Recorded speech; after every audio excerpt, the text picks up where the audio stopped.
प्रदान कीजिए, मैं आपकी शरण में आया हूँ। ये गुरुदेव से प्रार्थना है। अब हम वहां चलते हैं जहाँ पे हम अध्ययन कर रहे थे।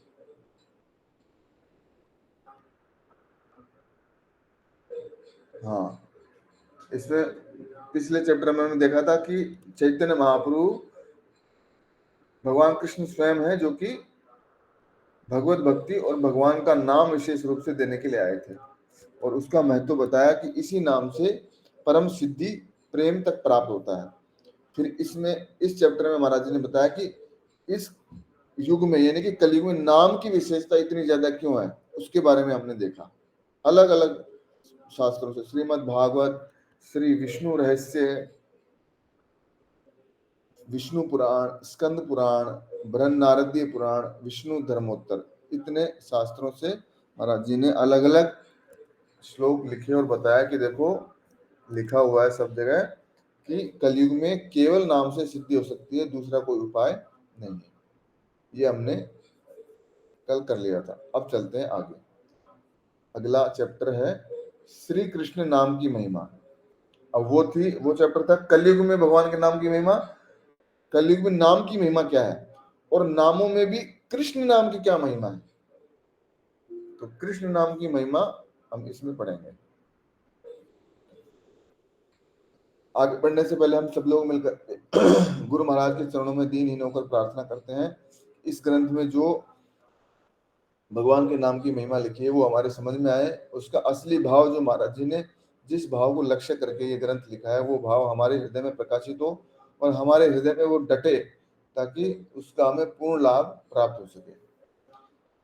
अभी जो हम ग्रंथ पाठ कर रहे हैं, ये न तो प्रवचन है न कोई उपदेश है, ये महाराज जी का लिखा हुआ ग्रंथ हम महाराज जी को पढ़ के सुना रहे हैं, इस भाव से कि महाराज जी आपने जो ग्रंथ लिखा है वो हमें पढ़ने में क्या क्या समझ में आया वो महाराज जी को सुनाया जा रहा है।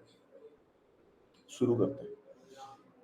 अध्याय का नाम है श्री कृष्ण नाम की महिमा।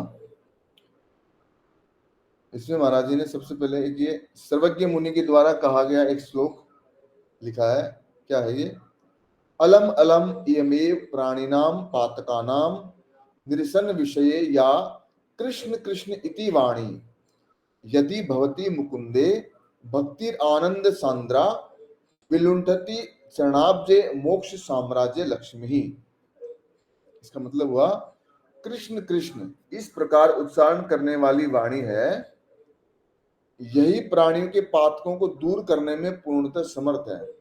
पातक यानी बहुत बड़े जो अपराध होते हैं पातक, उनको भी दूर दूर करने में पूर्णतः समर्थ है, मतलब पूर्ण सक्षम है। कौन? कृष्ण कृष्ण उच्चारण करने वाली वाणी। यदि मुकुंद में आनंद धन स्वरूपा भक्ति हो जाती है तो मोक्ष साम्राज्य की लक्ष्मी उस भक्त के चरण कमल में स्वयं आकर लौटने लगती है। विलुंठति मतलब लौटने लगती है, मतलब भगवान मुकुंद के चरणों में भक्ति हो जाती है। और भक्ति क्या देती है? आनंद देती है। क्यों? भक्ति जो है भक्त को भगवान से जोड़ती है, और भगवान क्या है? आनंद स्वरूप है, सच्चिदानंद है। इसलिए भक्ति के माध्यम से जब भक्त भगवान से योग कर लेता है, जुड़ जाता है, तो वो भी आनंद को प्राप्त हो जाता है। इसलिए भक्ति आनंद आनंद घन स्वरूपा है। आनंद का घन यानी बादल, घनीभूत आनंद, सांद्रानंद विशेषात्मा। ऐसे भक्ति के बारे में बोला गया है, सांद्रानंद विशेषात्मा। ये घनीभूत आनंद को प्रदान करने वाली है ये भगवान की भक्ति। तो इसमें विशेष रूप से कृष्ण नाम का महत्व बताया गया। जैसे पीछे में पढ़ा था हमने कलयुग में नाम की विशेषता कि भगवान के अनेक नाम है, केशव, माधव, मुकुंद, मुरारी, विष्णु, नरसिंह, वामन, कल्की, इस तरह से बहुत सारे नाम है। तो उन नामों को कलयुग में जपते हैं तो वो हमारी नैया पार कर देता है। अब कलयुग में नाम विशेषता, अब बोले कि भाई तो कि भाई नाम कौन सा जपे, तो फिर बताया कि नाम कृष्ण नाम की क्या महिमा है। भगवान के बहुत सारे नाम है, लेकिन जो कृष्ण नाम है उसकी अलग से क्या विशेषता है? कोई इनमें नामों में भी फर्क है क्या? हाँ है भी और नहीं भी। मतलब ये नाम सारे भगवान के हैं और सारे आनंद प्रदान करते हैं, परम पद भी प्रदान करते हैं, लेकिन रस की दृष्टि से इन नामों में भिन्नता है। जैसे पीछे भी हमने पढ़ा है कि भगवान के अलग अलग नाम, भगवान ने अलग अलग व्यक्तियों के स्वभाव देखकर अलग अलग नामों में प्रकट हो गए भगवान। तो उनमें से जो कृष्ण के रूप में प्रकट हुए, श्री कृष्ण नाम के रूप में प्रकट हुए, उसकी महिमा का यहाँ वर्णन महाराज जी कर रहे हैं। अगला श्लोक देखते हैं। ब्रह्मांडा नाम कोटि संख्याधिका नाम ऐश्वर्यम ऐश्वर्य यद चेतना व यदंश है आविर्भूतम तन्मय कृष्ण नाम तन्मे साध्यम साधनम जीवनम च। करोड़ों की संख्या में से भी अधिक ब्रह्मांडों का जो ऐश्वर्य, ब्रह्मांडा नाम कोटि संख्याधिका नाम, कोटि संख्या से भी अधिक उन ब्रह्मांडों का जो ऐश्वर्य है, ऐश्वर्य यत चेतना, जिसकी चेतना से, वा यद अंश या उसके अंश से, करोड़ों की संख्या से जो अनंत कोटि ब्रह्मांड है, अनंत कोटि ब्रह्मांड। फिर से रिफ्रेश करने के लिए हम गोलोक चार्ट में चलते हैं। ये देखो, ये कारणोदक्षाय विष्णु है, इनके रोमकूप से अनंत कोटि ब्रह्मांड निकल रहे हैं। इनके स्वामी कौन हुए? ये कारणोदक्षाय विष्णु। पीछे एक भक्त ने एक सवाल पूछा था कि ब्रह्मा जी ने सारी सृष्टि रची, तो ब्रह्मा जी कहां से आए? तो ब्रह्मा जी ये गर्भोदक्षाय विष्णु की नाभि से जो कमल निकला उस पे प्रकट हुए थे। तो पूछा आगे कि तो फिर ये गर्भोदक्षाय विष्णु कहां से आए? तो ये गर्भोदक्षाय विष्णु कहां से आए? ये कारणोदक्षाय विष्णु से आए। और इन कारणोदक्षाय विष्णु को ये महाविष्णु बोलते हैं। ये महाविष्णु कारण सागर में लेटे हुए, इसलिए इनको बोलते हैं कारणोदक्षाई। कारण उदक, उदक यानी समुद्र, कारण समुद्र में लेटे हुए विष्णु, उनको बोलते हैं कारणोदक्षाय विष्णु। ये इनके रोमकूपों से जैसे ही श्वास छोड़ते हैं और लेते हैं तो अनंत कोटि ब्रह्मांड बाहर निकलते हैं और अंदर जाते हैं। और जब ये ब्रह्मांड इस विरजा नदी में बुलबुलों के रूप में निकलते हैं, फिर इस बुलबुले में क्या करते हैं, ये कारणोदक्षाय विष्णु एक और अवतार लेते हैं और उस बुलबुले को आधा अपने जल से भर देते हैं, अपने शरीर के पसीने से भर देते हैं, दिव्य जल से। इसलिए उस जल को बोलते हैं गर्भोदक, यानी इस ब्रह्मांड के अंदर जो भरा हुआ है आधा, उसको गर्भोदक सागर है। तो गर्भोदक सागर में जाके फिर लेट जाते हैं, उनको बोलते हैं गर्भोदक्षाय विष्णु। ये जो कारणोदक्षाय विष्णु थे, ये प्रथम पुरुष अवतार कहलाते हैं, और ये गर्भोदक्षाय विष्णु है, ये द्वितीय पुरुष अवतार कहलाते हैं। और फिर एक और विस्तार करते हैं, क्षीरोदक्षाय विष्णु। ये क्षीर सागर है, खीर का समुद्र है, वहां पे जाके शेष पे जाके लेट जाते हैं। और यही क्षीरोदक्षाय विष्णु तीसरे पुरुष अवतार कहलाते हैं। और यही क्षीरोदक्षाय विष्णु चतुर्भुज परमात्मा कहलाते हैं। और यही चतुर्भुज परमात्मा कण कण में और हर प्राणी के हृदय में आविष्ट होकर अनुमंता के रूप में अनुमंता के रूप में, अनुदृष्टा और अनुमंता के रूप में काम करते हैं। अब सवाल यह आया कि फिर ये कहां से आए? कारणोदक्षाई से सब आया, तो कारणोदक्षाई कहां से आए? तो कारणोदक्षाई आध्यात्मिक जगत में भगवान के विस्तार हैं। जो मूल जो शक्ति है वो कौन है? कृष्ण है। कृष्ण के प्रथम अवतार होते हैं बलदेव प्रभु।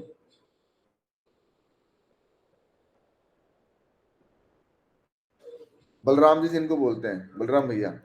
तो बलराम भैया क्या है? वो मूल जो कृष्ण है, जैसे है ना, ईश्वर परम कृष्ण सच्चिदानंद विग्रह अनादिरादि गोविंद सर्व कारण कारणम। ब्रह्म संहिता में ब्रह्मा जी भगवान की स्तुति कर रहे हैं कि हे भगवान कृष्ण, आप गोविंद के नाम से विख्यात हो, आप ही सब चीजों के मूल हो, सब कुछ आपसे ही निकला हुआ है। इसलिए भगवान कृष्ण स्वयं है। उनका जो पहला प्रकाश होता है वो बलदेव प्रभु होते हैं, बलराम जी होते हैं। और फिर उन बलराम जी से चतुर्व्यूह अवतार होता है। चतुर्व्यूह अवतार होता है, देखो ये चतुर्व्यूह अवतार में कौन होते हैं? श्री वसुदेव, अनिरुद्ध, प्रद्युम्न और संकर्षण। ये पहला चतुर्व्यूह अवतार होता है। किनसे? बलराम जी से।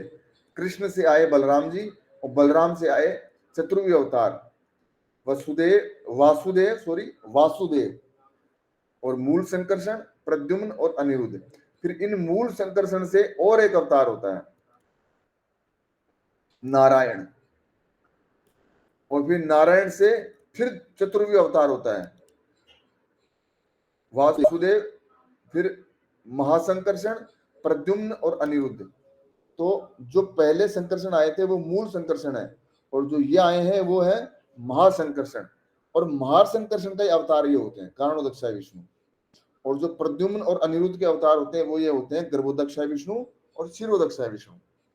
इस तरह से तो इसे भगवान के अलग अलग प्रकाश हैं, इसलिए भगवान के अंश के भी एक छोटे से बिंदु हैं कारणोदक्षाय विष्णु, और उन बिंदु कारणोदक्षाय विष्णु से अनंत कोटि ब्रह्मांड ये जन्म ले रहे हैं। और कितनी जल्दी, जब भगवान सांस छोड़ते हैं तो ये बुलबुले बाहर निकलते हैं, और जब सांस अंदर लेते हैं तो वापस समा जाते हैं। तो इन बुलबुलों में जो सबसे बड़ा होता है वो सबसे पहले निकलता है और दूर तक जाता है, और जब सबसे पास में रहता है वो सबसे छोटा होता है, वो सबसे बाद में निकलता है भगवान से, और जब सांस अंदर खींचते हैं तो सबसे पहले अंदर जाता है, तो उसकी अवधि सबसे छोटी है। तो वो सबसे छोटी अवधि वाला ही अपना वाला ब्रह्मांड है, जिसमें 4 मुंह वाला ब्रह्मा होता है, और जो बाकी ब्रह्मांड होते हैं उनमें 100 मुंह वाले ब्रह्मा, 1000 मुंह वाले ब्रह्मा, 1 लाख मुंह वाले ब्रह्मा, 1 करोड़ मुंह वाले ब्रह्मा, ऐसे भी होते हैं। अपना वाला जो गोला है वो सबसे छोटा है। तो ये छोटा सा संक्षिप्त हमने चर्चा करी। तो हम पढ़ क्या रहे थे? हाँ, यहाँ पे क्या लिख रहे हैं, करोड़ों की संख्या से भी अधिक ब्रह्मांडों का जो ऐश्वर्य अथवा जो चेतना है वह जिनका अंश मात्र है, अंश मात्र है। अंश मात्र कैसे हमने देख लिया कि कैसे बलदेव जी आते हैं, फिर कैसे संकर्षण, मूल संकर्षण, फिर महासंकर्षण, फिर कारणोदक्षाय विष्णु। तो ये तो भगवान कृष्ण का एक छोटा सा अंश मात्र है, एक नाखून से भी छोटा सा किरण मात्र है, जिसका अंश मात्र है। वही तेज पुंज कृष्ण नाम के रूप में प्रकट हुआ है। अब वो मैं जो विभू भगवान कृष्ण है, वही तेज पुंज कृष्ण के नाम के रूप में प्रकट हुआ है। वह कृष्ण नाम ही मेरा साध्य है, साधन और जीवन है। ये कह रहे हैं कि वो इतना बड़ा भगवान है, वो स्वयं तेजपुंज कृष्ण के नाम के रूप में प्रकट हो गया, और ये कृष्ण नाम ही मेरा क्या है, साध्य है, साधन है और जीवन है। साध्य मतलब जिसको हम प्राप्त करना चाहते हैं, वो मतलब मैं क्या प्राप्त करना चाहता हूँ, इस कृष्ण नाम का प्रेम प्राप्त करना चाहता हूँ, इस कृष्ण नाम का आनंद प्राप्त करना चाहता हूँ, ये मेरा लक्ष्य है। और साधन क्या है, कृष्ण नाम ही है। तो कृष्ण नाम बोलने से ही कृष्ण नाम का जो आस्वादन है, प्रेम है, रस है, वो प्राप्त होगा, और यही मेरा जीवन है। ये करते करते मेरा जीवन निकल जाए, ये मेरा जीवन है। ये कृष्ण नाम की महिमा हमने पढ़ी पहले श्लोक में कि कृष्ण कृष्ण उच्चारण करने वाले जो सब पातकों को दूर करने में पूर्णतः समर्थ है, और जो इस कृष्ण नाम को जपते हुए भगवान की भक्ति में लगता है वो आनंद को प्राप्त करता है। और दूसरे में लिख दिया करोड़ों की संख्या से भी अधिक ब्रह्मांड उनके जो स्वामी हैं कृष्ण, उनका जो पूरा तेज पुंज है वो एक नाम के रूप में प्रकट हुआ है, वही मेरा जीवन है, साध्य और साधन। 2 श्लोक हो गए। अब तीसरा श्लोक महाराज जी ने क्या लिखा है, नाम संकीर्तनम प्रोक्तम कृष्ण से प्रेम संपदि बलिष्ठम साधनम परमाकर्ष मंत्रम। श्री कृष्ण नाम संकीर्तन प्रेम संपत्ति की प्राप्ति के लिए प्रबल और श्रेष्ठ साधन है। नाम संकीर्तनम प्रोक्तम कृष्ण से, यानी कृष्ण के प्रेम संपत्ति प्राप्त करने के लिए प्रबल, बलिष्ठ नहीं प्रबल है, साधनम श्रेष्ठ साधन, और वह श्रेष्ठ आकर्षण मंत्र, परम आकर्षण मंत्रम, परम यानी बहुत अधिक श्रेष्ठ, वह श्रेष्ठ आकर्षण मंत्र की भांति चित्त को अत्यंत आकर्षण करने वाला है। ये जो कृष्ण नाम है, इसका जब संकीर्तन किया जाता है तो ये इतना शक्तिशाली है कि उस नाम संकीर्तन का जो असली फल है, प्रेम संपत्ति है, वो प्राप्त करवा देता है। इतना ये प्रबल है और श्रेष्ठ साधन है, यानी उत्तम साधन है ये, और चित्त का आकर्षण कर लेता है। फिर चित्त संसार की मलिनता को छोड़कर इसी नाम में आविष्ट हो जाता है। तो यहाँ पे फिर से कृष्ण नाम की महत्ता यहाँ पे दिखाई है। इस चैप्टर में पूरा ये पढ़ रहे हैं कि पिछले चैप्टर में पढ़ा था कि नाम की महिमा क्या है कलयुग में, इस चैप्टर में पढ़ रहे हैं कि नामों में भी जो कृष्ण नाम है उसकी विशेषता क्या है। 3 श्लोक हो गए। चौथा श्लोक, कृष्ण है शरद चंद्र मसम कौमुदीम कुमुदाक्ष्म जगौ गोपीजन स्त्वेकम कृष्ण नाम पुनः पुनः। ये विष्णु पुराण का श्लोक महाराज जी ने दिया है। क्या लिखा हुआ है, रास के समय श्री कृष्ण चंद्र शरद कालीन चंद्रमा उसकी चांदनी और कुमुद समूह का गुणगान करने लगे। पहली लाइन का अर्थ है कि कृष्ण क्या करने लगे, कृष्ण चंद्र शरद कालीन चंद्रमा उसकी चांदनी और कुमुद समूह का गुणगान करने लगे। भगवान जो कृष्ण चंद्र है उन्होंने क्या क्या गुणगान किए।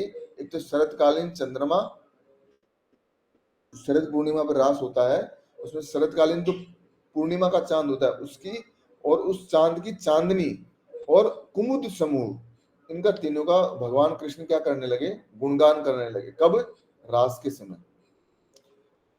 परंतु गोपियों ने तो बार बार, ये पहली लाइन का अर्थ हुआ था, अभी दूसरी लाइन का अर्थ बताते हैं।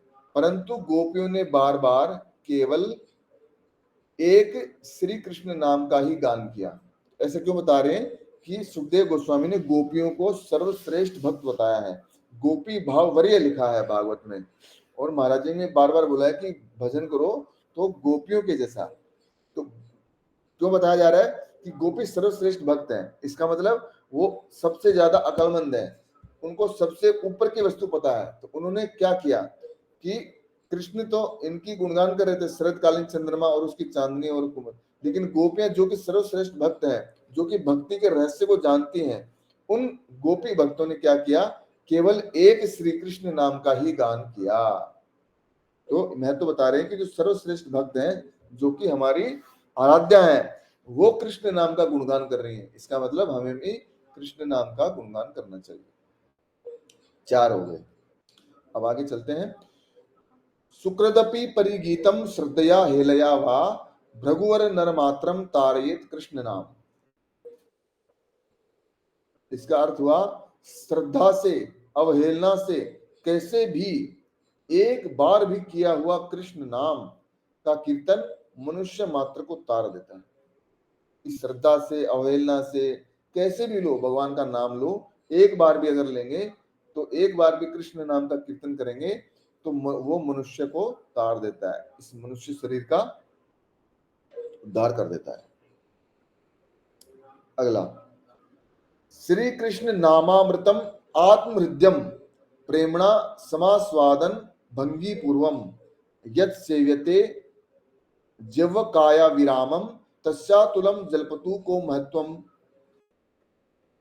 मतलब अपने मन को अत्यंत प्रिय लगने वाले श्री कृष्ण नाम अमृत का प्रेम से रसास्वादन की चेष्टा के साथ जो जीवा द्वारा अविराम सेवन किया जाता है, उसकी अनुपम महत्ता का कौन वर्णन कर सकता है।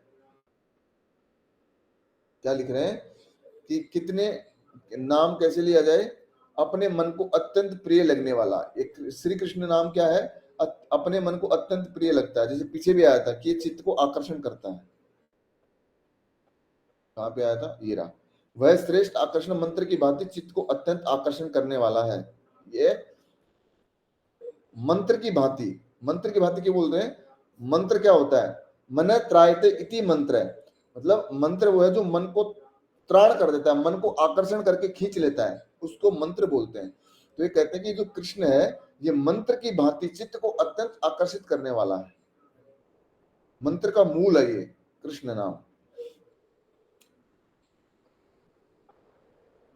हाँ, अपने मन को अत्यंत प्रिय लगने वाला है कौन, श्री कृष्ण का नाम, और अमृत है ये। अब इसको, इसका आस्वादन कैसे किया जाता है, प्रेम से रसास्वादन की चेष्टा के साथ, कि इस कृष्ण के नाम की रस, महाराज जी कहते थे कि इस हरे कृष्ण महामंत्र का किसी को अगर एक बार जो डूब गया तो बात ही अलग है, वो तो डूब ही गया, लेकिन जिसको एक बार इसका चस्का लग गया, जीभ को रस का आस्वादन हल्का सा एक छटांग थोड़ा सा भी हो गया, तो फिर वो उसको छोड़ता नहीं है। तो कह रहे हैं कि नामामृत का प्रेम से रसास्वादन की चेष्टा के साथ, कि इसका रस लेने की चेष्टा के साथ। किसी एक भक्त ने पूछा था,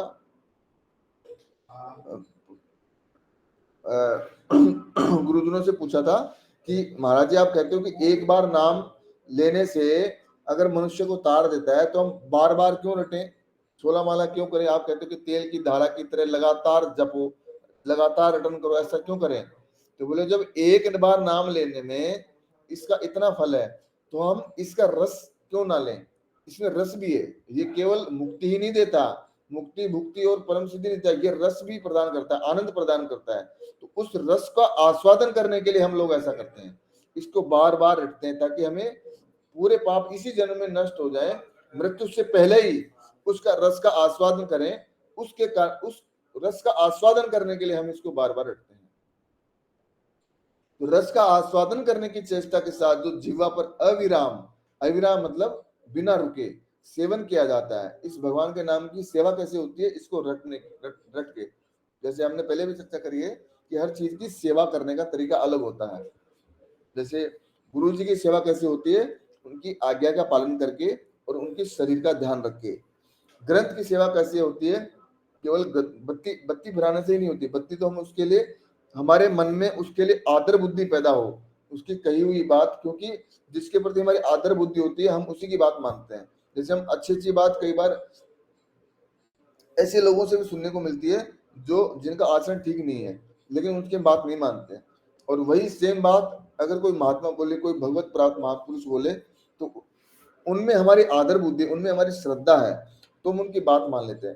तो जो बाहर से ग्रंथ की पूजा आरती की जाती है, उसकी परिक्रमा की जाती है, और जो हम अगरबत्ती दिखाते हैं, वो उसका एक लौकिक कारण ये भी कि उसमें हमारी श्रद्धा जागृत हो, हम उसकी बात को पढ़ें और माने। ऐसे तो ग्रंथ भगवान का ही स्वरूप होता है, जो क्योंकि उसमें भगवान के नाम लिखे हुए हैं, और जो भगवान का नाम लिखा हुआ है तो उसकी जो असली सेवा होगी वो उस नाम को, उस ग्रंथ में जो लिखी हुई वस्तु है, विषय वस्तु, उसको पढ़ने से होती है। उसी प्रकार भगवान का जो प्रसाद होता है उसको जीवा से आस्वादन करके पेट में धारण करने से, इसी प्रकार अलग अलग चीजों की धाम की सेवा होती है परिक्रमा करने से, या अन्य वहां के जो सेवक है उनकी सेवा करने से। ऐसे हर वस्तु का सेवा करने का तरीका अलग होता है। तो जो इस भगवान के नाम का सेवन, सेवा कैसे होती है, इस भगवान के नाम की सेवा इसको रटने से होती है, इसको सुनने से होती है, इसको देखने से होती है। तो कह रहे हैं कि अपने मन को अत्यंत प्रिय लगने वाले श्री कृष्ण नाम रूपी अमृत का प्रेम से रस आस्वादन करने की चेष्टा के साथ जीव पर जो अविराम बिना रुके लगातार सेवन किया जाता है, ऐसे भगवान कृष्ण के नाम की अनुपम महत्ता का कौन वर्णन कर सकता है? अनुपम का मतलब जिसकी कोई उपमा ही नहीं दिया, मतलब उसका किसी के साथ कंपैरिजन नहीं किया जा सकता, मतलब ये कंपैरिजन से भी परे है, सबसे ऊपर है, इसलिए उसकी अनुपम, इसके जो महत्व है उसका वर्णन करना पॉसिबल नहीं है, मतलब इतना है। इसलिए तुलसीदास बाबा ने बोला है कि राम ने सभी नाम गुण गाई। भगवान स्वयं भी अपने नाम में क्या शक्ति है उसको वर्णन नहीं कर सकते पूर्ण रूप से। तो ये महाराज जी ने कुछ 5-6 श्लोक हमें अलग अलग शास्त्रों से निकाल करके ये बताए हैं कि श्री कृष्ण नाम की महिमा क्या है। देखो इसमें भी कृष्ण कृष्णेति, इसमें कृष्ण नाम, कृष्ण से प्रेम संपत्ति, कृष्ण शरद चंद्रमसम, कृष्ण नाम, श्री कृष्ण नामामृत, इस तरह से हर जगह कृष्ण नाम आया। तो महाराज जी ने बताया कि नामों में भी जो श्री कृष्ण नाम है उसकी महत्ता क्या है, ये बताया। इसी के साथ हम महामंत्र बोल के इस अध्याय को यहीं पे विराम देंगे। हरे कृष्ण कृष्ण कृष्ण हरे हरे, हरे राम राम राम हरे। बोलो गुरुदेव महाराज की जय।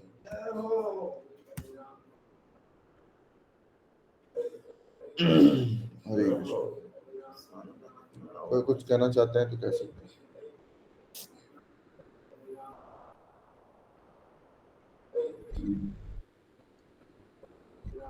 हरे कृष्णा।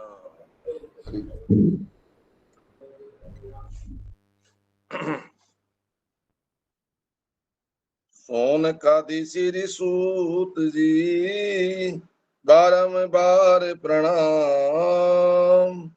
विदुर में तेरे व्यास सुख करिए कृपा निधान। नारद पांडव प्रिया प्रिय ब्रजवासी ब्रजवास। दूर्व भक्त प्रहलाद जी दामा के प्रतिपा सुपलक सुत नृपहु दिवा सनकादिक महाराज शंकर सीताराम जी यमुना वै गिरिराज ब्रह्मा मनु सतरूपा जी देवकी वै वसुदेव अत्रि अनुसुया भरत जी करो कृपा सबदे काछ माछ नरसिंह जी बाकी सब अवतार दामा किए विनती करो कृपा क्रमवार ऋषभ प्रथुना भाग सुत चित्र केतु भृगुना रुकमण खग मृग लता पता नाम लेत शोभा श्रोता श्रुति श्री भागवत गुप्त प्रकट सब संत दिशा भक्ति रवि चंद्रमा पावक वै श्री गंग राय सनातन जीव रघु कृष्णदास कविरा नरउतम श्री रूप जी श्याम विश्व सरिता श्री नारायण दास हित कीन्यो प्रेम प्रदान नमन नमन यति पर कृपा यो भागवत गान हरे कृष्ण कृष्ण कृष्ण हरे हरे हरे राम राम राम हरे हरे हरे कृष्ण बोले वृंदावन बिहारी लाल की जय हो बोलो कि राजी महाराज की जय हो श्रीमद् भागवत महापुराण की जय हो गुरुदेव स्वामी श्री दामोदर दास महाराज की जय हो श्री साईं राम महाराज की जय हो जय नित्य लीला प्रविष्टों विष्णु पादष्टोत्तर सत्र दंडी स्वामी श्रीमद् भक्ति वेदांत श्री यति महाराज की जय हो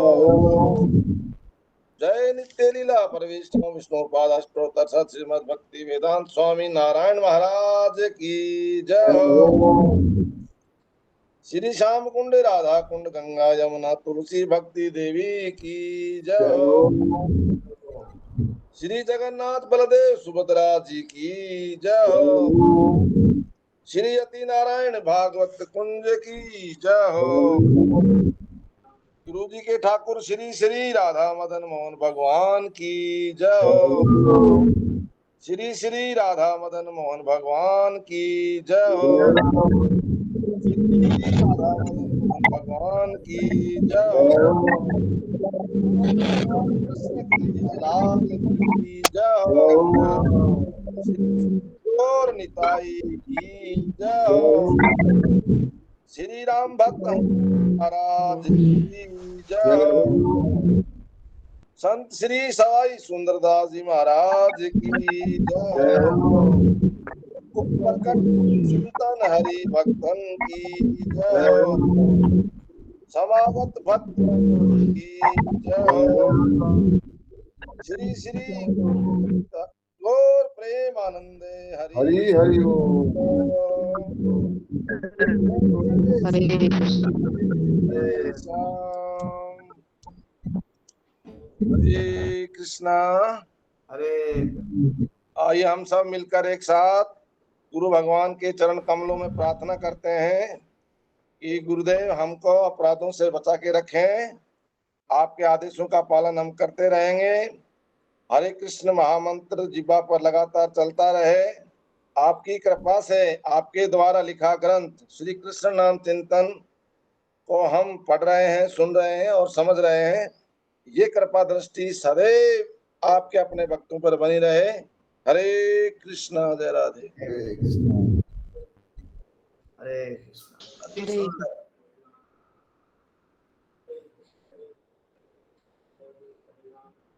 हरे कृष्णा।